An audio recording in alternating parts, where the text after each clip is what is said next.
bumili sa Dim Gadget Shop sa Green Hills. Ayan po yung official store nila. Then yung contact number, yung FB page nila, then yung Instagram. Ito po yung previous na isa, yung AirPods. Makikita niyo po yan. Yan po siya. Tapos ito. Yan. Pag sa labas niyo po siya mabibili is nasa 5,000 po yung halaga niyan to 6,000 ang original. Ayan po siya.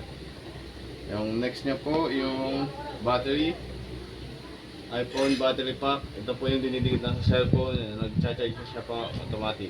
Ayan na po siya. Yan. Then yung case niya po, ito po yung previous po nila.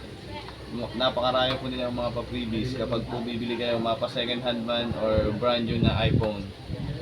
Then yung syempre di mawawala yung charger. Ito po yung previous din po nila kasama sa mga unit na binibili po natin.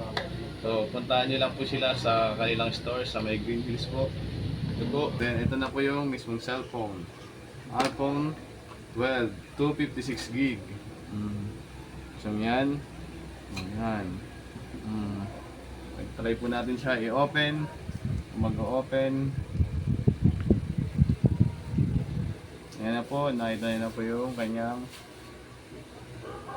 Yan po. Nag-open na. Yan po yung bunga ng aking pinaghirapan sa loob ng 1 taon. Para makapag-vlog tayo. Yan.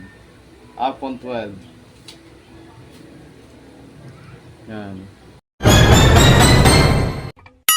Sana all.